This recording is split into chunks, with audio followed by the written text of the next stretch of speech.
আওয়ামী লীগ ছাড়া মহাজোটের সব শরিক এখন বিরোধী দল, বললেন ওবায়দুল কাদের। স্পষ্ট হলো, এক দশক পর আওয়ামী লীগের একলা পথ চলা। নির্বাচন নিয়ে রাজনৈতিক দল ও নাগরিকদের সঙ্গে সংলাপের বিষয়ে ঐক্যফ্রন্টের স্টিয়ারিং কমিটির বৈঠক, ছিলেন না বিএনপির কেউ। দুর্নীতির বিরুদ্ধে জিরো টলারেন্স নীতি অব্যাহত থাকবে, জনপ্রশাসন মন্ত্রণালয়ের প্রধানমন্ত্রী হুঁশিয়ারি দিলেন, দুর্নীতিতে জড়ালে কেউ রেহাই পাবে না।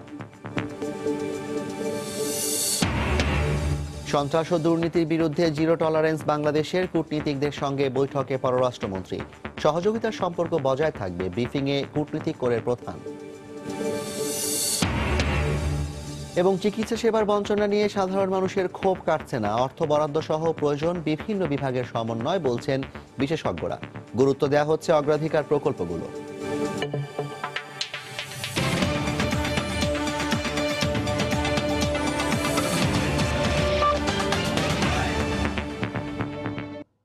দেখছিলেন শিরোনাম, প্রবাসের সময়ের সঙ্গে আছি আমি জাফর সাদিক। নবম ও দশম সংসদে শরিকরা একাধিক মন্ত্রী সহ সরকারে থাকলেও এবারই প্রথম শরিকবিহীন সরকার পরিচালনায় আওয়ামী লীগ। এ প্রসঙ্গে আওয়ামী লীগের সাধারণ সম্পাদক বলছেন, কার্যকর সংসদ গঠনের প্রক্রিয়ায় শরিকরা এখন বিরোধী দলে থাকবে। ফলে এক দশক পর স্পষ্ট হলো আওয়ামী লীগের একলা পথ চলা। বিএনপি নেতৃত্বাধীন ২০ দলীয় জোটের বিপরীতে রাজনীতির মাঠে প্রগতিশীলতার প্রতিশ্রুতি নিয়ে আওয়ামী লীগের নেতৃত্বে গঠিত হয় নতুন ১৪ দলীয় জোট। ২০০৮ সালের পর থেকে যুদ্ধবদ্ধ রাজনীতির ধারায় নবম ও দশম সংসদে ছিল ১৪ দলের শরিকদের একাধিক প্রতিনিধিত্ব। আওয়ামী লীগ নেতৃত্বাধীন মন্ত্রিসভায়ও তার প্রতিফলন ঘটেছে। জোটের রাজনীতিতে একে আদর্শগত বলেই অভিহিত করে আসছে আওয়ামী লীগ। এ জোটে যেমন ভাঙনের ইতিহাস আছে, তেমনি আছে সম্প্রসারণের ইতিহাস। সে ধারাবাহিকতায় জোটের নতুন দল এসেছে, হয়েছে মহাজোট। ২০১৪ সালের বিএনপিবিহীন নির্বাচনে একই সঙ্গে সরকার ও বিরোধী দলে থেকে মহাজোটের অন্যতম শরিক জাতীয় পার্টিও ছিল আলোচনায়। শপথ করেছি যে একাদশ জাতীয় সংসদে আওয়ামী লীগ শরিকদের নিয়ে ৩০০ আসনেই প্রার্থী দেয়। নির্বাচনের আগে সরকারে থাকার কথা বললেও নির্বাচনের পরে বিরোধী দলেই ঠাঁই হয়েছে জাতীয় পার্টির। কিন্তু নৌকা মার্কা প্রতীক নিয়ে সংসদে যাওয়া ১৪ দলের নির্বাচিত শরিকরাও বিরোধী দলেই থাকবেন, বলছেন ক্ষমতাসীনরা। ১৪ দলের সাথে আমাদের যে সম্পর্ক, সেটা হলো রাজনৈতিক জোট। কাজে রাজনৈতিক জোট আমাদের থাকবেই, ১৪ দল থাকবে। সংসদে তারা বিরোধী দলেরা আসনে বসলে এবং দায়িত্বশীল বিরোধিতা যদি তারা করেন, সেটা সরকারের জন্য ভালো, তাদের জন্য ভালো। সব মিলিয়ে গেল ১০ বছরের রাজনীতিতে এবারই প্রথম শরিকদের ছাড়া সরকার পরিচালনা করতে যাচ্ছে ক্ষমতাসীন আওয়ামী লীগ। বিশ্বস্ততা। আজহার লিমন, সময় সংবাদ, ঢাকা। প্রধান বিরোধী দলে থেকে দেশের উন্নয়নে জাতীয় পার্টি যথাযথ ভূমিকা পালন করবে বলে জানিয়েছেন দলের মহাসচিব মশিউর রহমান রাঙা। বৃহস্পতিবার বিকেলে বরিশালে গণসংবর্ধনা অনুষ্ঠান শেষে সাংবাদিকদের তিনি একথা বলেন।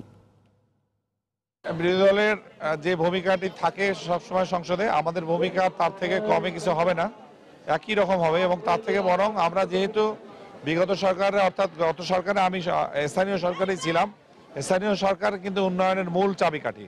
সুতরাং এই উন্নয়নের বিষয়গুলো আমার অনেক নখদর্পণে আছে। রাজনৈতিক দলগুলো ও নাগরিকদের সঙ্গে সংলাপের বিষয়ে জাতীয় ঐক্যফ্রন্টের স্টিয়ারিং কমিটির বৈঠক অনুষ্ঠিত হয়েছে, তবে উপস্থিত ছিলেন না বিএনপির কোনো নেতা।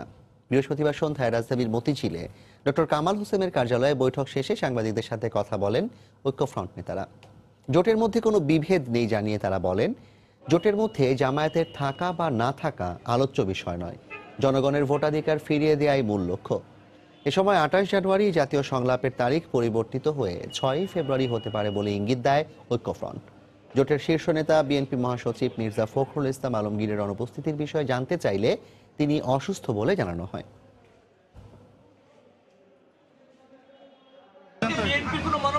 না না না, আমরা প্রথমে যে অবস্থায় শুরু করেছি, এখনো আমরা ঐক্যফ্রন্ট এই একই জায়গায় আছি, একইভাবে আছে, আমাদের মধ্যে কোনো দ্বিমত নাই। জামাত এখানে বড় ইস্যু হলো কিরকম করে? বড় ইস্যু আমাদের কাছে এখন ৩০ তারিখের ভোট, ২৯ তারিখ রাতে যে ডাকাতি হয়ে গেল তার বিরুদ্ধে। জামাতের সাথে আমরা ছিলাম না, এখনো নাই।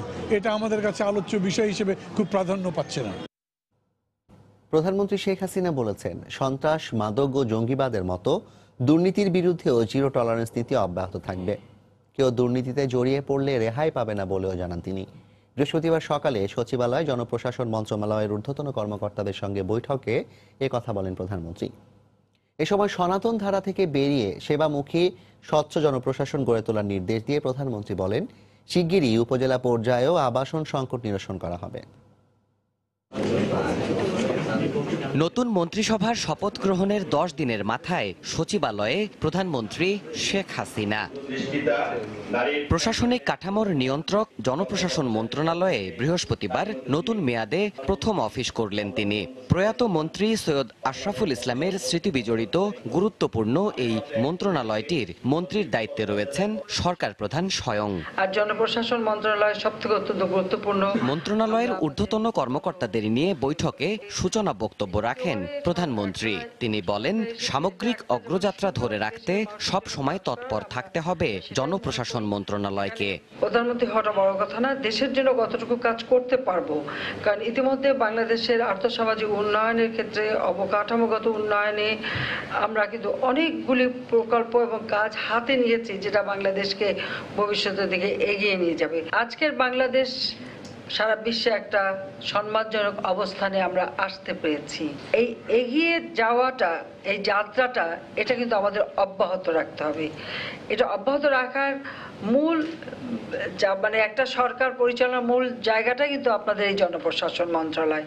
সমৃদ্ধ দেশ গড়তে প্রশাসনিক সেবা দেওয়ার ক্ষেত্রে মানসিকতা পরিবর্তন, দুর্নীতি দূর করা সহ স্বচ্ছতা নিশ্চিতে তাগিদ দিলেন প্রধানমন্ত্রী।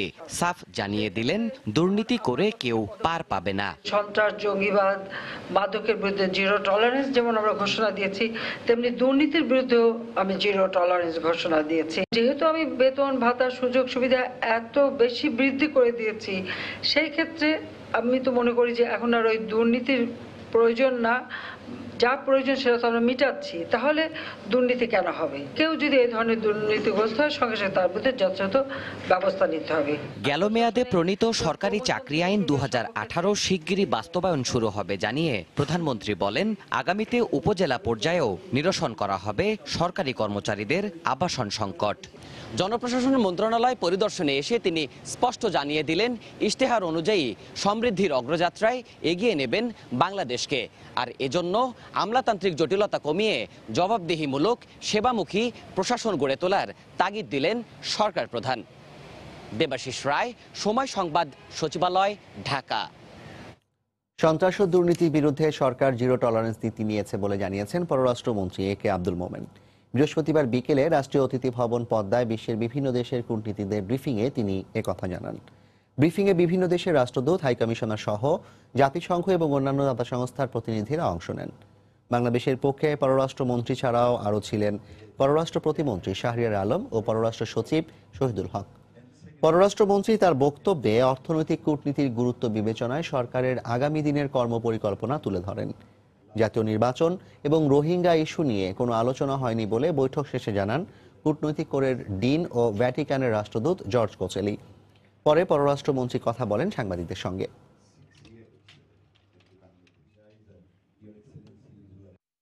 জনগণের প্রত্যাশা অনেক বেড়ে গেছে, শুধু আমাদের সামনে বড় চ্যালেঞ্জ, এবং এইগুলো অর্জনের জন্য আমরা সবার আপনার পার্টনারশিপ চাই, কোলাবোরেশন চাই, হেল্প চাই।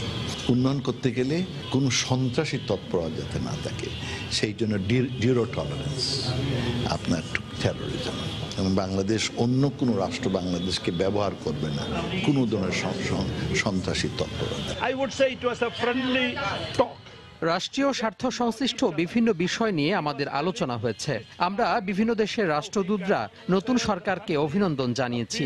বাংলাদেশের উন্নয়ন আর অগ্রগতি সরকার যাতে ধরে রাখতে পারে সে ব্যাপারে আমরা সহযোগিতা করব। শান্তি যেন বজায় থাকে তার জন্য সহযোগিতা আমাদের অব্যাহত থাকবে। প্রবাসের সময় আরও থাকছে। ট্রাফিক শৃঙ্খলা অভিযানের মধ্যেই রাজধানীর সড়কে বিশৃঙ্খলা, ব্যবস্থাপনার অভাবকে দুষছেন সাধারণ মানুষ। শৃঙ্খলা আনতে সর্বোচ্চ চেষ্টার দাবি পুলিশের।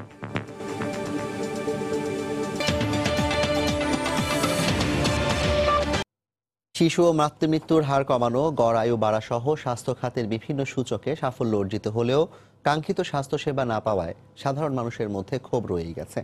বিশেষজ্ঞরা বলছেন, এ খাতে জনবল সংকট দূর ও যথাযথ সমন্বয় করতে হবে অগ্রাধিকারের ভিত্তিতে। স্বাস্থ্যমন্ত্রী ও প্রতিমন্ত্রী বলছেন, নির্বাচনী ইশতেহার অনুযায়ী প্রান্তিক জনগোষ্ঠীর কাছে শহরের মতো স্বাস্থ্যসেবা পৌঁছে দেয় তাদের লক্ষ্য। সাজিদ রাজুর রিপোর্ট। সরকারি হাসপাতালে রোগীদের এমন দীর্ঘ লাইন পরিচিত দৃশ্য। প্রতিটি হাসপাতালেই এমন উপচে পড়া ভিড়ের তুলনায় নেই প্রয়োজনীয় চিকিৎসক। গ্রামে পরিস্থিতি আরো ভয়াবহ। শিশু হাসপাতাল, আমার মেয়েটা 3 দিন ধরে পেশাবও করে না, পায়খানাও করে না, কিন্তু আমি কোনো ডাক্তারের কাছে যাই মুখ পাইতেছি না, কোনো দাঁড়ানো পারতেছি না, আমার বাইর করে দেয়। 12টার পরে তাদের চেম্বার ক্লোজ হয়ে যায়।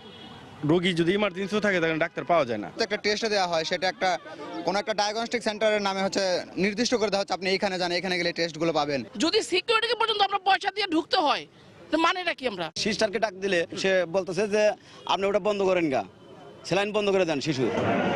বিশেষজ্ঞরা বলছেন, চিকিৎসকদের পদায়ন ও পদোন্নতির জটিলতা দূর করে জনবল বৃদ্ধি এবং গ্রামে চিকিৎসকদের উপস্থিতি নিশ্চিত করাই হবে নতুন সরকারের প্রধান চ্যালেঞ্জ। দৃষ্টি দিতে হবে বেসরকারি স্বাস্থ্য খাতে সেবার মূল্যের লাগাম টানার দিকে। বাড়াতে হবে স্বাস্থ্য খাতের বরাদ্দ। যে জনবল আছে সেই জনবলগুলো কিন্তু সঠিকভাবে বিন্যস্ত না। রেফারেল সিস্টেম না থাকার জন্য কিন্তু আমাদের রাজধানীতে চাপ পড়ছে এবং যে রোগীগুলো যে সঠিক চিকিৎসা থেকে বঞ্চিত হচ্ছে। যথেষ্ট আইন তৈরি হয়নি। আমরা এখন পর্যন্ত হয়তো যে কত রেট হবে টেস্টগুলোর বা স্বাস্থ্যসেবার, সেই রেটগুলো পর্যন্ত এখন স্থির হয়নি। এখন আমাদের নতুন পার্লামেন্ট থেকে আমরা সেগুলো চাইব। মাননীয় প্রধানমন্ত্রী স্বাস্থ্য মন্ত্রণালয়ে নতুন নিয়োগ পাওয়া মন্ত্রীরা বলছেন, নির্বাচনী অঙ্গীকার অনুযায়ী অগ্রাধিকার প্রকল্পগুলো আগে বাস্তবায়ন করা হবে। কমিউনিটি ক্লিনিক থেকে বিনামূল্যে 30টির অধিক ওষুধ পাবে, নার্স থাকবে, স্বাস্থ্য সহকারী থাকবে, ইউনিয়ন হেলথ কমপ্লেক্স হেলথ সেন্টারে ডাক্তাররা থাকবে, প্রত্যেকেই তাদের স্ব দায়িত্ব পালন করবে। এটা নিশ্চিত করা, স্বাস্থ্য সেবা নিশ্চিত করাই আমাদের লক্ষ্য। আমাদের চ্যালেঞ্জগুলো অনেক, আমরা চ্যালেঞ্জে ভয় পাই না। জনগণের স্বাস্থ্য খাতেও বিরাট আশা আছে, আমাদের দায়িত্ব এই আশা পূরণ করা। আমরা চাই হাসপাতালের যে সিস্টেম, অ্যাডমিনিস্ট্রেশন আরো ভালো হোক, জনগণ ভালো সেবা পাক। মন্ত্রীরা বলছেন, বিভিন্ন মেয়াদী কর্মসূচির মাধ্যমে এসডিজির লক্ষ্য অর্জনে এগিয়ে যাওয়াই হবে সরকারের মূল লক্ষ্য। এই পিরিয়ডে সাজিদ রাজু, সময় সংবাদ, ঢাকা। আমরা একাদশ জাতীয় সংসদে সংরক্ষিত নারী আসনের জন্য তৃতীয় দিনের মতো আওয়ামী লীগের মনোনয়ন ফর্ম বিক্রি শেষ হয়েছে। বৃহস্পতিবার সকাল থেকেই ফর্ম কিনতে ও জমা দিতে ধানমন্ডিতে দলীয় সভাপতির রাজনৈতিক কার্যালয়ে ভিড় করেন মনোনয়ন প্রত্যাশীরা। একাদশ জাতীয় সংসদ নির্বাচনে আওয়ামী লীগ 257টি আসনে জয় পাওয়ায় সে হিসেবে দলটি 50টি সংরক্ষিত নারী আসনের মধ্যে 43টি পাবে। গেল 2 দিনে সংরক্ষিত নারী আসনের জন্য আওয়ামী লীগে 1050টি ফর্ম বিক্রি হয়েছে। বৃহস্পতিবার বিক্রি হয়েছে প্রায় 250 মনোনয়ন ফর্ম এবং জমা পড়েছে 5 শতাধিক। মনোনয়ন ফর্ম জমা এবং উত্তোলন শুক্রবার সন্ধ্যা 6টা পর্যন্ত চলবে।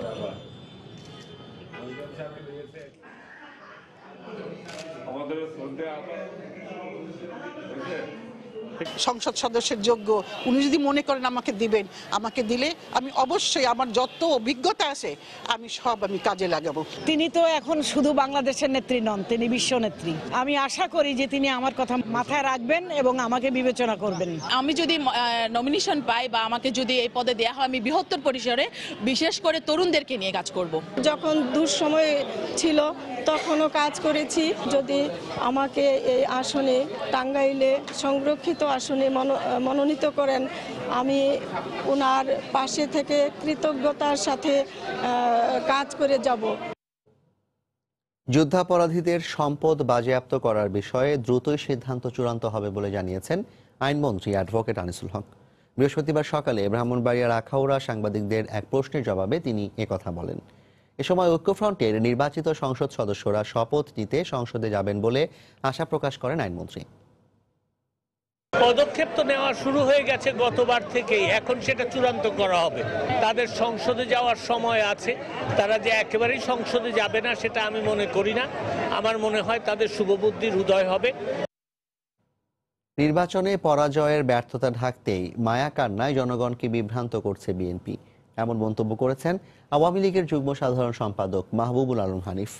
বৃহস্পতিবার সকালে রাজধানীর বঙ্গবন্ধু এভিনিউতে বাংলাদেশ কৃষক লীগের যৌথ সভায় দেওয়া বক্তব্যে তিনি আরও বলেন, 19 ফেব্রুয়ারি সোহরাওয়ার্দী উদ্যানের বিজয় সমাবেশে মানুষের ঢলই প্রমাণ করবে কতটা জনপ্রিয় আওয়ামী লীগ। সরকারের সমালোচনা নাম করে মিথ্যাচার করে অসত্য তথ্য দিয়ে যাদেরকে বিভ্রান্ত করে মায়া কান্না কাঁদেন, তখন তাদের জিজ্ঞেস করতে ইচ্ছা হয় কোন মুখে আপনারা জনগণের কাছে আসেন, কি দাবি নিয়ে, কি কথা নিয়ে আপনারা জনগণের কাছে যেতে চান। এদেশের জনগণ আপনাদের প্রতি কি ভরসায়, কোন আস্থে আপনাদের প্রতি সমর্থন জানাবে? রাষ্ট্র ক্ষমতায় ছিলেন আপনারা, এদেশের জন্য, দেশের জনগণের জন্য একটি কল্যাণমূলক কাজ করেছেন এরকম নজির কি আপনারা দেখাতে পারবেন? টিআইবি রিপোর্টে একাদশ জাতীয় সংসদ নির্বাচনের অনিয়ম প্রকাশ পাওয়ায় সরকার তা মেনে নিতে পারছে না বলে মন্তব্য করেছেন বিএনপির সিনিয়র যুগ্ম মহাসচিব রুহুল কবির রিজভী। বৃহস্পতিবার সকালে রাজধানীর নয়াপল্টনে সংবাদ সম্মেলনে তিনি একথা বলেন। বিএনপি চেয়ারপারসন বেগম খালেদা জিয়ার স্বাস্থ্যের অবনতি ঘটছে দাবি করে আবারও বিশেষায়িত হাসপাতালে চিকিৎসা দেওয়ার আহ্বান জানান রুহুল কবির রিজভী। বেগম জিয়ার সুচিকিৎসা ও জীবন এখন গভীর সংকটের দিকে ঠেলে দেওয়া হচ্ছে।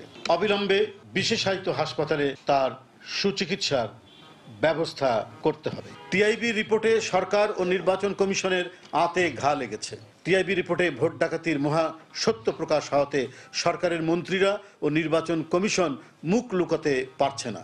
সেজন্য আর্তচিৎকার করে সত্য লুকানোর চেষ্টা করলেও তাতে কোনো লাভ হচ্ছে না। একাদশ জাতীয় সংসদে নির্বাচিত সংসদ সদস্যদের শপথের বৈধতা চ্যালেঞ্জ করে দায়ের করা রিট উত্থাপিত হয়নি মর্মে খারিজ করেছেন হাইকোর্ট। বিচারপতি মইনুল ইসলাম চৌধুরী নেতৃত্বাধীন 2 বিচারপতির হাইকোর্ট বেঞ্চ রিটটি খারিজ করে দেন। বেঞ্চের জ্যেষ্ঠ বিচারপতি মইনুল ইসলাম জানান, যে আইনি দৃষ্টিভঙ্গির আলোকে শপথের বৈধতা চ্যালেঞ্জ করা হয়েছে তা যথাযথ নয়। এ সময় রিটকারী আইনজীবী রিটটি প্রত্যাহার আবেদন করলে তা মঞ্জুর করেন আদালত। মামলার নথি থেকে জানা যায়, সংবিধানের 123-এর 3 অনুচ্ছেদের আলোকে একাদশ জাতীয় সংসদ নির্বাচনে নির্বাচিত সংসদ সদস্যদের নেয়া শপথের বৈধতা চ্যালেঞ্জ করে জাতীয় সংসদের স্পিকার, প্রধান নির্বাচন কমিশনার ও মন্ত্রিপরিষদ সচিবকে আইনি নোটিশ দেওয়া হয়। পরবর্তীতে হাইকোর্টে দায়ের করা হয় রিট। শুনানি শেষে বৃহস্পতিবার তা খারিজ করে দেন আদালত।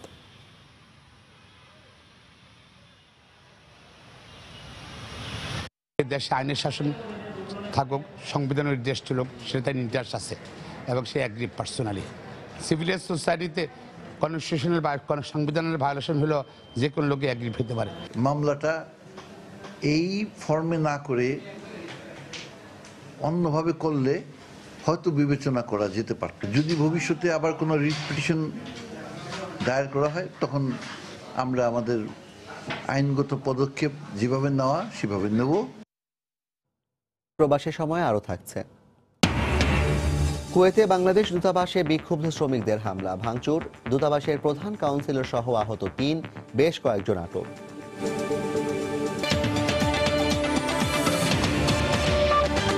মেট্রো রেল প্রকল্পের উত্তরা থেকে আগারগাঁও পর্যন্ত প্রথম ধাপের কাজের অগ্রগতি এখন দৃশ্যমান। কর্তৃপক্ষ বলছে, এই গতি ব্যাহত না হলে চলতি বছরে শুরু হবে রেল চলাচল। তবে দ্বিতীয় ধাপের কাজের শুরুতেই শঙ্কা দেখছেন বিশেষজ্ঞরা। তারা বলছেন, ফার্মগেট থেকে মতিঝিল এলাকায় ট্রাফিক নিয়ন্ত্রণ করতে না পারলে প্রভাব পড়বে প্রকল্পে। সেক্ষেত্রে বিকল্প ব্যবস্থার কথা বলছেন প্রকল্পের ব্যবস্থাপনা পরিচালক। সাইফুল ইসলামের ক্যামেরায় রাশেদ লিমনের রিপোর্ট। যানজটে নাকাল নগরবাসীর কাছে এক স্বপ্নের নাম মেট্রো রেল, যে স্বপ্ন এখন ধরা দিচ্ছে বাস্তবের সীমারেখায়। মেট্রো রেল কর্তৃপক্ষ বলছে, প্যাকেজ 1-এর কাজ এরই মধ্যে শতভাগ সম্পন্ন হয়েছে। প্যাকেজ 2-এর কাজ শেষ হয়েছে 22.44%। প্যাকেজ 3-4-এর কাজ শেষ হয়েছে 30.73%। আর আগারগাঁও থেকে মতিঝিল পর্যন্ত কাজ রয়েছে প্যাকেজ 5 আর 6। কেবল শুরুর পথে এই অংশের কাজ সম্পন্ন হয়েছে 2.5%। এছাড়া প্যাকেজ 7-এর কাজ শেষ হয়েছে 5%, আর এখন পর্যন্ত প্যাকেজ 8-এর কাজ শেষ হয়েছে 13%। রাজধানীর উত্তরায় এরই মধ্যে 2টি পিলারের মধ্যে একে একে গার্ডার জোড়া দিয়ে এখন দৃশ্যমান মেট্রো রেলের লাইন। এই গার্ডারের দুপাশে বসবে 2টি রেল লাইন। উত্তরা থেকে আগারগাঁও পর্যন্ত এলাকায় একে একে মাথা তুলে দাঁড়াচ্ছে এক একটি পিলার। অন্যদিকে দিয়াবাড়িতে তৈরি আছে গার্ডার। সবকিছু ঠিক থাকলে ডিসেম্বরেই এই রুটে চলবে মেট্রো রেল। ভায়াডাক্টটা যে 1.5 কিলোমিটার শেষ হয়েছে, আস্তে আস্তে এটা হয়তো 60% বা 70% হয়ে যাবে। আমি সেই জায়গাতে কিন্তু রেল লাইন বসাতে থাকবো, যাতে ট্রেনটা আসার পর ট্রেনটা চালু করা যায়।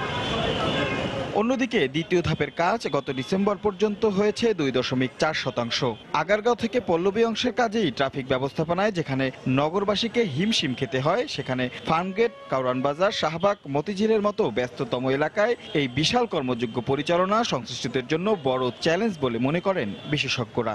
এই সময়টাতে আমাদের যেই নাগরিক দুর্ভোগটা হয় সেটাকে ব্যবস্থাপনা করাটাই একটা বড় ধরনের চ্যালেঞ্জ। এটাকে যতটা সহনীয় পর্যায়ে আনা যাবে ততটাই আমরা জনগণ এবং নগরবাসী স্বস্তির মধ্যে আসব। এক্ষেত্রে প্রথম ধাপের কাজের অভিজ্ঞতা থেকে বিকল্প ট্রাফিক প্ল্যানের কথা বলছেন কর্তৃপক্ষ। যতক্ষণ পর্যন্ত আমরা মাটির নিচের কাজগুলি করব সেই পর্যন্ত শুধু ওই অংশটুকুই উপায় করছি। আমরা এখানে একটা নতুনভাবে একটা ট্রাফিক ম্যানেজমেন্ট প্ল্যান করেছি। সংশোধিত পরিকল্পনা অনুযায়ী এই অংশের কাজ শেষ হওয়ার কথা 2020 সালের ডিসেম্বর নাগাদ। রাশেদ লিমন, সময় সংবাদ, ঢাকা। ট্রাফিক শৃঙ্খলা অভিযানের মধ্যেই রাজধানীর সড়কে বিশৃঙ্খলা চোখ এড়াচ্ছে না। যেখানে সেখানে থামিয়ে যাত্রী নিচ্ছে গণপরিবহনগুলো। রাস্তা পারাপারে ফুট ওভারব্রিজ ও জেব্রা ক্রসিং ব্যবহার প্রায় হচ্ছেই না। সঠিক ব্যবস্থাপনা এবং ঠিকমতো প্রচার না হওয়াকেই দুষছেন সাধারণ মানুষ। ট্রাফিক বিভাগের পক্ষ থেকে জানানো হয়েছে, সড়ক শৃঙ্খলা আনতে নেওয়া হচ্ছে সব রকমের উদ্যোগ। কিছুতেই কিছু হচ্ছে না, কোনোভাবেই শৃঙ্খলায় আনা যাচ্ছে না ঢাকা শহরের ট্রাফিক ব্যবস্থাকে। খোদ রাজধানীতে শুরু হওয়া 15 দিন ব্যাপী ট্রাফিক শৃঙ্খলা পক্ষে বিশৃঙ্খল ঢাকার ট্রাফিক ব্যবস্থা। যত্রতত্র থামছে গাড়ি, উঠানো হচ্ছে যাত্রী, মানা হচ্ছে না কোনো নিয়ম। জেব্রা ক্রসিং পাশে রেখে রাস্তার মাঝখান দিয়ে জীবন বাজি রেখে পারাপার হচ্ছে রাস্তা। অন্যবারের থেকে এবার প্রচারণা কম থাকায় বিশৃঙ্খল সড়ক, দাবি সাধারণ মানুষের। যারা খবরের কাগজ পড়ে না বা টিভি দেখে না, তারা ট্রাফিক শৃঙ্খলা শব্দ কি জিনিস এটা তারা বুঝে না। যারা আমরা গ্রাম থেকে শহরে আসি এবং যারা আমরা শহরে থাকি, সবার কাছে জিনিসটা যেন এই আওয়াজটা পৌঁছানো যায়, এই ব্যাপারে আমাদের একটু খেয়াল রাখতে হবে। বিলবোর্ডে যেভাবে বিভিন্ন কোম্পানি অ্যাড দিচ্ছে, সেভাবে আমাদের ট্রাফিক রুলগুলো যদি আমরা দেখতে পাই, তাহলে হয়তো আমরা সাধারণ মানুষ একটু সচেতন হতে পারবো। অনেকে হয়তো জানে না, রাস্তায় সচরাচর অনেকে এখনো আসে নাই, তবে যখন চলবে, এটা কন্টিনিউ চলবে, তখন সবাই আসবে, জানবে, সবাই সচেতন হবে। তবে ট্রাফিক বিভাগের দাবি, চেষ্টায় কোনো ত্রুটি রাখছেন না তারা। আমরা এখন যাত্রীদের কাছে যাওয়ার চেষ্টা করছি, আমরা বাসে উঠে তাদেরকে মেসেজ দেওয়ার চেষ্টা করছি যে আপনারাও বাস চালকদেরকে বলবেন, হেল্পারদের বলবেন যে না, এভাবে যাত্রী ওঠানামা করা যাবে না, তাদেরকে মেসেজটা দেওয়ার চেষ্টা করবেন। তো আমরা এভাবে ক্রমাগত চেষ্টা করে যাচ্ছি। এটি যদি একটি চলমান প্রক্রিয়া, আমাদের প্রচেষ্টা অব্যাহত থাকবে। 15 জানুয়ারি থেকে শুরু হওয়া ট্রাফিক শৃঙ্খলা পক্ষ চলবে 31 জানুয়ারি পর্যন্ত। শাহরিয়ার জামান দ্বীপ, সময় সংবাদ, ঢাকা। দুর্ঘটনা এড়াতে ভোর 6টা থেকে রাত 8টা পর্যন্ত চট্টগ্রাম মহানগরে ভারী যানবাহন চলাচলে বিধিনিষেধ আরোপ করা হয়েছে বলে জানিয়েছেন সিএমপি কমিশনার মোহাম্মদ মাহবুবুর রহমান। বৃহস্পতিবার বিকেলে নগরীর নিজ কার্যালয়ে সময় সংবাদকে দেয়া এক সাক্ষাৎকারে তিনি একথা বলেন। যোগ্য গাড়ি যাওয়া আসা করে, এগুলোকে আমরা অনুমোদন দিয়ে থাকি, রপ্তানিযোগ্য ভ্যান বা কাভার্ড ভ্যান। এছাড়া অন্যান্য নিত্য প্রয়োজনীয় সামগ্রী বহনকারী যেগুলো দ্রব্যমূল্যের বিষয়ের সঙ্গে জড়িত, সেগুলো বাদে সকল ধরনের ভারী যানবাহন চলা নিষিদ্ধ ঘোষণা আগেই করা হয়েছিল এবং এটা আরও কঠোরভাবে কার্যকর করা হবে। শুধুমাত্র রপ্তানিযোগ্য পণ্যবাহী যে ট্রাক অথবা কাভার্ড ভ্যান, এইগুলো ছাড়া বাকি সকল ভারী যানবাহন দিনের বেলা শহরে প্রবেশ করতে পারবে না। রংপুরে একই পরিবারের 3 জন সহ আলাদা সড়ক দুর্ঘটনায় সারা দেশে 11 জন নিহত হয়েছেন। আহত হয়েছেন অন্তত 18 জন। বৃহস্পতিবার সকালে ময়মনসিংহ থেকে ঢাকাগামী প্রান্তিক পরিবহনের একটি বাস টাঙ্গাইলের কালিহাতী উপজেলার বাংরা এলাকায় পৌঁছালে নিয়ন্ত্রণ হারিয়ে খাদে পড়ে যায়। এতে ঘটনাস্থলেই নারীসহ 2 জনের মৃত্যু হয়। খবর পেয়ে পুলিশ ও ফায়ার সার্ভিস কর্মীরা পৌঁছে আহত 15 জনকে উদ্ধার করে সদর হাসপাতালে পাঠায়। এদিকে বৃহস্পতিবার বিকেলে রংপুরের পীরগঞ্জের 20 মাইল এলাকায় ঢাকাগামী একটি যাত্রীবাহী বাস পেছন থেকে মোটরসাইকেলকে চাপা দেয়। এতে মোটরসাইকেল থেকে ছিটকে পড়ে বাসের নিচে পিষ্ট হয়ে একই পরিবারের 3 জন মারা যান। দুর্ঘটনার প্রতিবাদে এলাকাবাসীর বিক্ষোভের কারণে ঢাকা রংপুর মহাসড়কে 1.5 ঘন্টা যান চলাচল বন্ধ ছিল। এছাড়া কুমিল্লা, নওগাঁ, গাজীপুর সহ বিভিন্ন স্থানে সড়ক দুর্ঘটনায় আরও 6 জন নিহত হয়েছেন।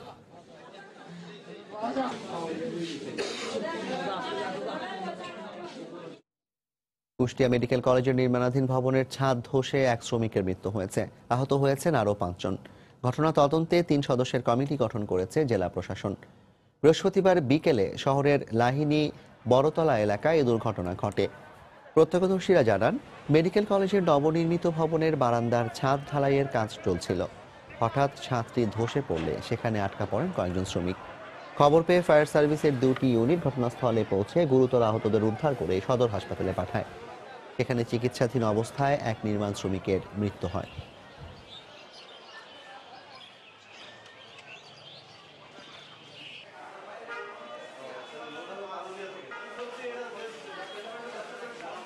ঠিকাদারি প্রতিষ্ঠানের আমরা বলবো যে গাফিলতির কারণেই এই ছাদটি ভেঙে পড়েছে।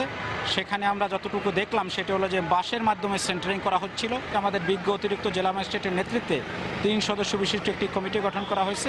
প্রতিবেদন পাওয়ার পরে আমরা আইনানুগ ব্যবস্থা গ্রহণ করব।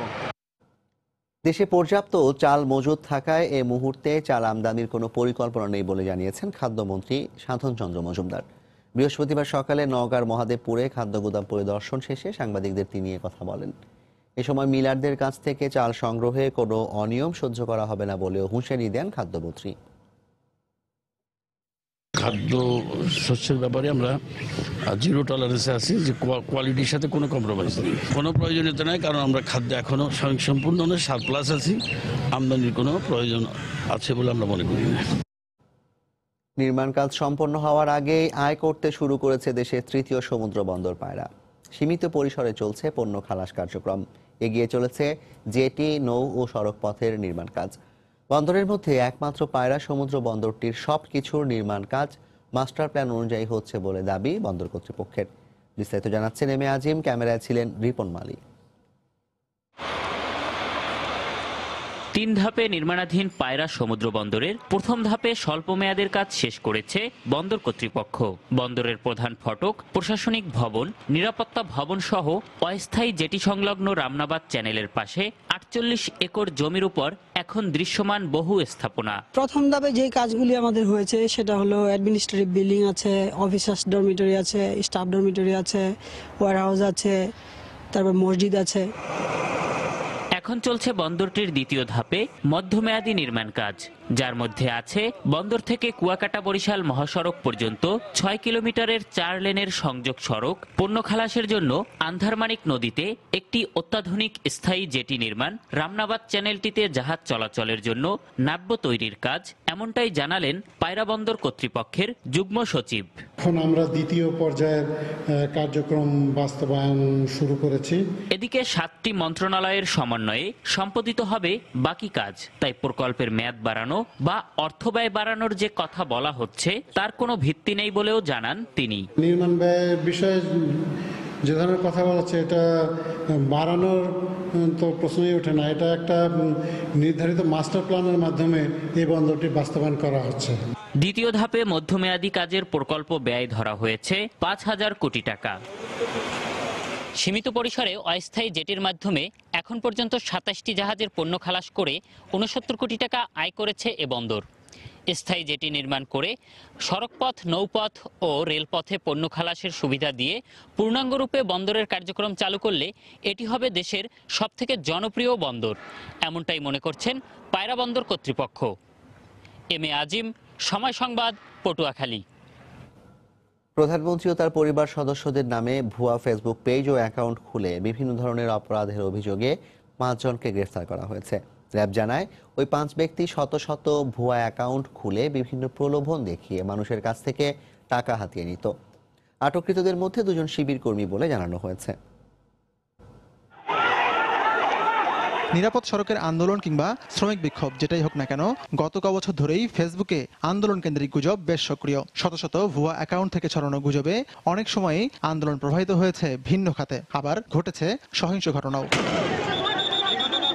কিন্তু এবার খোদ প্রধানমন্ত্রী ও তার পরিবারের সদস্যদের নামে ফেসবুকে ভুয়া অ্যাকাউন্ট ও পেজ খোলার অপরাধে আটক করা হলো 5 জনকে। আটককৃতরা ভুয়া অ্যাকাউন্ট থেকে প্রচার করত যে তারা প্রধানমন্ত্রী দপ্তর থেকেই নিয়োগপ্রাপ্ত। সংরক্ষিত নারী আসনে মনোনয়ন দেওয়ার নামে বিভিন্ন জনের কাছ থেকে টাকা হাতিয়ে নেওয়ার পায়তারা করছিল তারা। মাননীয় প্রধানমন্ত্রীর নামে যে 6টি ফেসবুক খুলেছে, সেখানে সাধারণত বিভিন্নভাবে কৌশল তারা নিয়ে থাকে। কেউ তারা চাকরি দেওয়ার প্রলোভন নিয়েছে। সংরক্ষিত নারী আসনের সাম্প্রতিক যে তফসিল ঘোষণা করা হয়েছে এবং মনোনয়নপত্র সংগ্রহ করেছে, তারা বিভিন্ন জায়গায় এরকম সম্ভাব্য যে সকল প্রার্থী আছে জেলা পর্যায়ে তাদেরকে তারা ফোন করে এবং তাদের কাছ থেকে বিভিন্ন রকমের প্রলোভন দিচ্ছে। শুধু তাই নয়, সময়ে সময়ে ওই 5 জনই আবার অন্য ভুয়া অ্যাকাউন্ট থেকে রাষ্ট্রবিরোধী প্রচার সহ শ্রমিক বিক্ষোভ, নিরাপদ সড়কের আন্দোলন, জাতীয় নির্বাচন এবং কোটা বিরোধী আন্দোলন সহ জাতীয় গুরুত্বপূর্ণ ইস্যুতে উস্কানি দিয়েছে।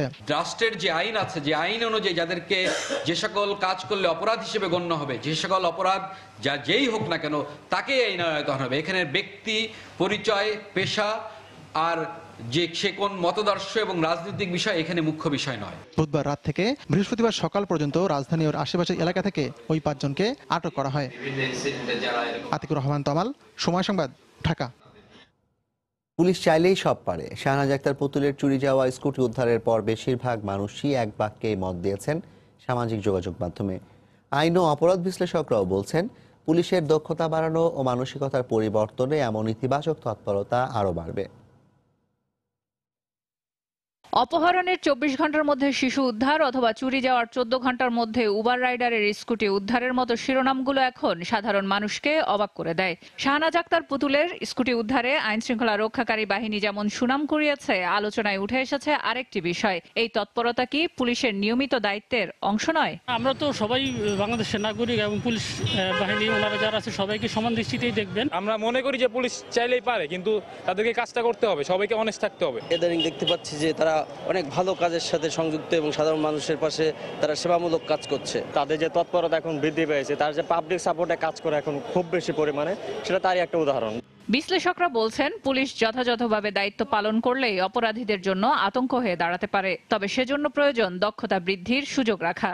অনেক রকম হস্তক্ষেপ হয় যার প্রেক্ষিতে দেখা যায় যে পুলিশের দক্ষতা তারা কাজে লাগাতে পারেন না। আবার কোনো কোনো ক্ষেত্রে পুলিশকে আপনি নন পুলিশ ফাংশন দিয়ে ব্যস্ত করে রাখা হয়, যেটা তার কাজ না, সেই কাজে তাকে এত বেশি ব্যস্ত করে রাখা হয় যার প্রেক্ষিতে দেখা যায় যে সে তার দক্ষতা প্রকাশ করতে পারে না। রাজনৈতিক ব্যবহার সেটা বন্ধ হলে দেখা যাবে যে আপনি পুলিশ তার সক্ষমতাও দেখাতে পারছে, জনগণ সেবাও পাচ্ছে। এদিকে পুলিশের এই সাবেক মহাপরিদর্শক বলছেন, আইন শৃঙ্খলা বাহিনীর উপর মানুষের আস্থা বহাল রাখতে সংশ্লিষ্ট সকলকেই একযোগে কাজ করতে হবে। এছাড়া থানায় সেবা নিতে আসা সাধারণ মানুষের সমস্যাকে রোজকার কাজ মনে না করে গুরুত্ব দিয়ে প্রতিকারের ব্যবস্থা নেওয়ার মানসিকতাও থাকতে হবে। ভিকটিম যখন আসে তখন পুলিশ অফিসারের উচিত যে তাকে নিজের সেন্সিটাইজ হওয়া, আর সে যদি এটা গতানুগতিক ঘরে নেয়, স্টেও টাইপের নেয়, ঠিক আছে অভিযোগ দিয়ে যান, আবার দেখি মামলা হোক, পরে দেখব, তাহলে আবার সেটা বিলম্বিত হয়ে যায়। কাজে একটা ঘটনা ঘটলে যার ভুক্তভোগী তার উচিত যত তাড়াতাড়ি পারে পুলিশকে জানানো, আর পুলিশ জানানোর সাথে সাথে যত তাড়াতাড়ি পারে সে রিয়েক্ট করা। তাৎক্ষণিকভাবে ব্যবস্থা না নিলে যে আসামি থাকে বা যে অপরাধী থাকে তার পালিয়ে যাওয়ার সম্ভাবনা থাকে। এছাড়া সমাজে অপরাধ প্রবণতা কমাতে পুলিশের সক্রিয় ভূমিকার পাশাপাশি অন্যান্য সংস্থারও সহায়তা প্রয়োজন বলে মনে করেন তারা। সেলিয়া সুলতানা, সময় সংবাদ, ঢাকা। ঢাকার 2 সিটি কর্পোরেশন ও নিরাপদ খাদ্য কর্তৃপক্ষের উদ্যোগে রাজধানীতে পঞ্চম দিনের মতো অনুষ্ঠিত হয়েছে ভ্রাম্যমাণ আদালতের ভেজাল বিরোধী অভিযান। এতে নানা অভিযোগের পরিপ্রেক্ষিতে বেশ কয়েকটি হোটেলকে জরিমানা, কারাদণ্ড ও সিলগালা করে দেওয়া হয়। সামনের দিনগুলোতেও ভোক্তা ও নিরাপদ খাদ্যের স্বার্থে এমন অভিযান অব্যাহত থাকবে বলে জানান নেতৃত্ব দেয়া নির্বাহী ম্যাজিস্ট্রেটরা। সপ্তাহব্যাপী ভেজাল বিরোধী বিশেষ অভিযানের শেষ দিনে সকাল থেকে মাঠে নামে ঢাকার 2 সিটি কর্পোরেশন। ভ্রাম্যমাণ আদালতের নেতৃত্ব দেন 2 জন নির্বাহী ম্যাজিস্ট্রেট। রাজধানীর কাঁটাবন এলাকা থেকে শুরু হয় দক্ষিণ সিটি কর্পোরেশনের অভিযান। এ সময় কাঁটাবন ও এলিফ্যান্ট রোডের বেশ কয়েকটি হোটেল ও রেস্তোরাঁ পরিদর্শন করা হয়। পরে ট্রেড লাইসেন্স না থাকা, ফুটপাত দখল ও অস্বাস্থ্যকর পরিবেশে খাবার রাখা সহ নানা অভিযোগে অষ্টব্যঞ্জন হোটেলকে 25,000, হাজি নান্নাকে 10,000 ও পপুলার হোটেলকে 1 লাখ টাকা জরিমানা করা হয়। এছাড়াও 3 জনকে বিভিন্ন মেয়াদে কারাদণ্ড দেওয়া হয়। আমরা আমাদের অভিযান অব্যাহত রাখবো। তবে এটা ছিল একটা ক্রাশ প্রোগ্রাম, কিন্তু ক্রাশ প্রোগ্রাম ছাড়াও নিয়মিত অভিযান হিসাবে আমাদের অভিযান সবসময় চলবে। সারা পড়েছে এবং সাধারণ মানুষ আমাদের এই অভিযানকে স্বাগত জানিয়েছে এবং তারা আরও এই অভিযানকে অব্যাহত রাখার জন্য আমাদের কাছে অনুরোধ করেছে। সুতরাং আমরা বুঝতে পারি যে আমাদের একটা সফলতা অবশ্যই আছে। এদিকে রাজধানীর কারওয়ান বাজারে অবৈধ একটি পানির কারখানায় অভিযান চালায় বাংলাদেশ নিরাপদ খাদ্য কর্তৃপক্ষ। এ সময় মান নিয়ন্ত্রণ ছাড়াই ওয়াসার পানি বাজারজাত করায় অনুমোদনহীন প্রতিষ্ঠানটি সিলগালা করা হয়। আর ফার্মগেট এলাকায় কাসুন্দি রেস্তোরাঁয়ও অভিযান চালিয়ে সিলগালা করে দেওয়া হয়। যে টেম্পারেচার মুরগির মাংস রাখার উচিত ছিল সেখানে না রেখে তারা হচ্ছে সেই একটা নোংরা জায়গায় মুরগির মাংস রান্না করা নেহারি এবং রান্না করা গরুর মাংস সেখানে তারা ডাম্প করে রেখে দিয়েছেন। তো এই বিষয়গুলো সন্তোষজনক ছিল না এবং নিরাপদ খাদ্য আইন বিরোধী ছিল। এই কারণে তাদের 3 লক্ষ টাকা জরিমানা করা হয়েছিল, কিন্তু তারা দোষ স্বীকার করতে অস্বীকার জানান। এই অস্বীকৃতি জানানোর কারণে হচ্ছে আমরা নিয়মিত আমার দিকে যাব। অভিযানের কারণে এলাকার অনেক দোকান বন্ধ করে দেওয়া হয়। যেসব প্রতিষ্ঠান এমন কাজ করেছে তাদের তালিকা করে ব্যবস্থা নেওয়া হবে বলেও জানান নির্বাহী ম্যাজিস্ট্রেট। শাফিন জাহিদ, সময় সংবাদ, ঢাকা। এবার প্রবাসের খবর। কুয়েতে বাংলাদেশ দূতাবাসে হামলা চালিয়েছে বিক্ষুব্ধ শ্রমিকরা। এতে দূতাবাসের প্রধান কাউন্সিলর সহ 3 জন আহত হয়েছেন বলে নিশ্চিত করেছেন দেশটিতে নিযুক্ত বাংলাদেশের রাষ্ট্রদূত SM আবুল কালাম। তিনি জানান, বৃহস্পতিবার সকালে বিভিন্ন দাবিতে দূতাবাসের সামনের সড়ক অবরোধ করে লিসকো কোম্পানির কয়েকশো বাংলাদেশি শ্রমিক। তাদের অভিযোগের পরিপ্রেক্ষিতে ওই কোম্পানির প্রতিনিধির সঙ্গে বৈঠক করে সমস্যা সমাধানের আশ্বাস দেয় দূতাবাস কর্তৃপক্ষ। কিন্তু এরপরও কিছু কর্মী উত্তেজিত হয়ে দূতাবাসে হামলা চালায়। এতে প্রধান কাউন্সিলর মোহাম্মদ আনিসুজ্জামান সহ 3 জন আহত হন। এছাড়া দূতাবাসের ভেতরে ব্যাপক ভাঙচুর চালানো হয়। পরে পুলিশ এসে পরিস্থিতি নিয়ন্ত্রণে আনে। এই ঘটনায় বেশ কয়েকজন শ্রমিককে আটক করা হয়েছে বলেও দূতাবাসের পক্ষ থেকে জানানো হয়েছে। আজকে সকালে আমি যখন অফিসে আসলাম দেখি যে কতক্ষণ প্রায় 200-300 লোক বাইরে দাঁড়িয়ে আছে। পরে ওই কোম্পানির লোককে ডাকালাম আমি। তারা আমার সঙ্গে বসে কমিটমেন্ট করছে যে আগামী ফেব্রুয়ারি মাসের 5 তারিখের মধ্যে সবাই বেতন দিয়ে দিবে। এখন একে নিয়ে যখন এরা বাইরের জন্য ওই এমবাসির গেটে গেছে, ওখান থেকে মপরা আসে আক্রমণ করছে। আক্রমণ করে আমার কাউন্সিলের লেবারকে তার একটা হাত দিয়েও ফ্র্যাকচার হয়েছে এবং আমার 2 জন কর্মচারীকে তারা করছে, আহত করছে। এমবাসিতে ঢুকে আমাদের যত আছে কম্পিউটার আছে সব ভেঙে ফেলছে। আমরা যখন টেলিফোন করে পুলিশ আনছি তখন যাদের পাওয়া গেছে তাদেরকে পুলিশ নিয়ে গেছে। মালয়েশিয়ায় অবৈধভাবে প্রবেশের অভিযোগে 23 বাংলাদেশি সহ 118 অভিবাসীকে আটক করেছে দেশটির ইমিগ্রেশন বিভাগ। স্থানীয় সময় বুধবার দেশটির বিভিন্ন স্থানে অভিযান চালিয়ে তাদের আটক করা হয়। ইমিগ্রেশন বিভাগের নতুন মহাপরিচালক ইন্দিরা খায়রুল দাজিমি দায়িত্ব গ্রহণের পর অবৈধ অভিবাসীদের বিরুদ্ধে এটাই প্রথম অভিযান। আটককৃতদের মধ্যে বাংলাদেশি ছাড়াও মিয়ানমার, শ্রীলঙ্কা, ইন্দোনেশিয়া, ভারত ও নেপালের নাগরিক রয়েছে। বিদেশি কর্মীদের সুরক্ষা ও নিয়োগের জন্য পারমিট ছাড়া সন্দেহভাজন নিয়োগকর্তাদের শনাক্ত করে তদন্ত করা হবে বলে জানিয়েছেন নতুন মহাপরিচালক। অবৈধ অভিবাসীদের ধরতে গত বছরের সেপ্টেম্বর থেকে সাঁড়াশি অভিযান শুরু করে দেশটি।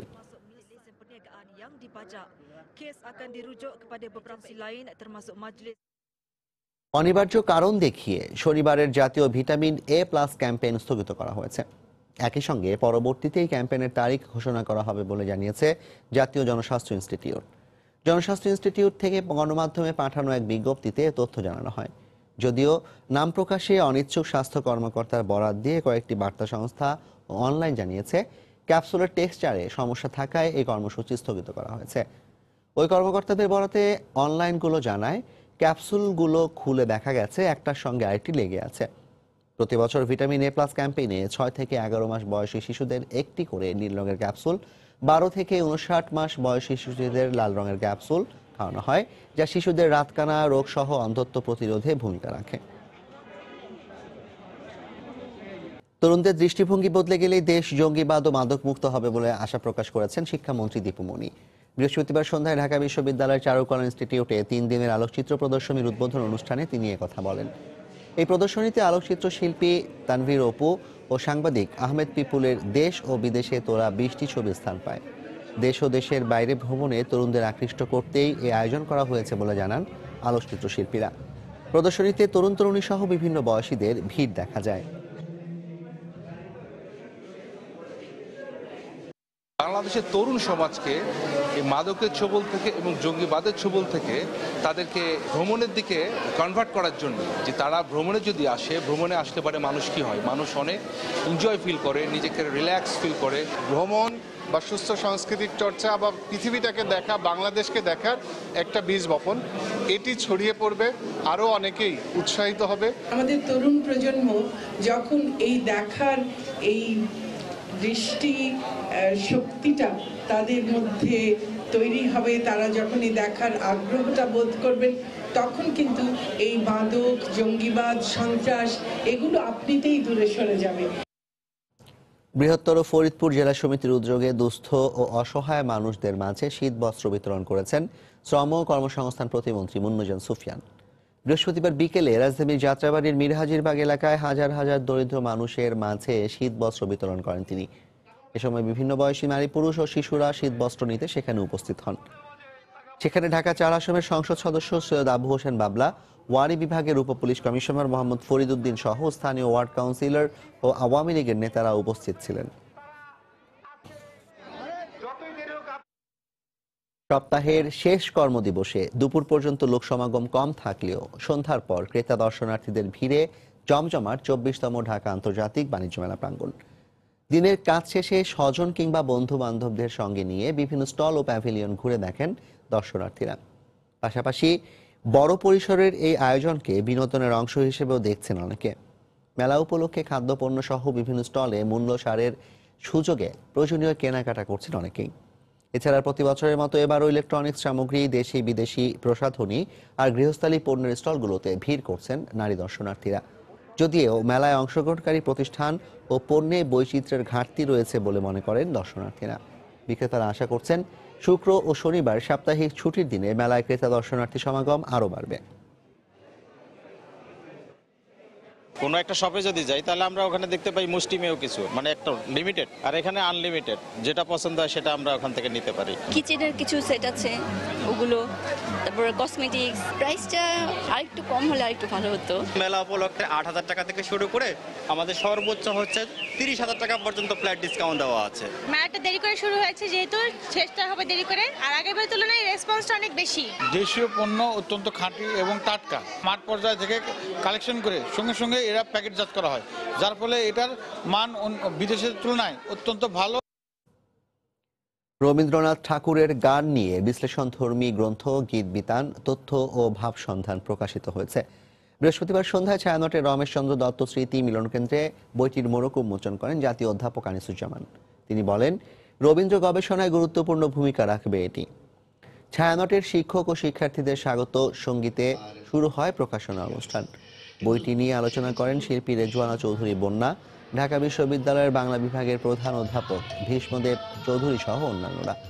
বইটি সম্পাদনা করেন ছায়ানটের সভাপতি সঞ্জিদা খাতুন। তিনি বলেন, রবীন্দ্র চর্চাই ভবিষ্যৎ প্রজন্মকে আলোর দিকে নিয়ে যাবে। এ পর্যায়ে শীর্ষ সংবাদ জানিয়ে দিচ্ছি আরেকবার। আওয়ামী লীগ ছাড়া মহাজোটের সব শরিক এখন বিরোধী দল বললেন ওবায়দুল কাদের। স্পষ্ট হলো 1 দশক পর আওয়ামী লীগের একলা পথ চলা।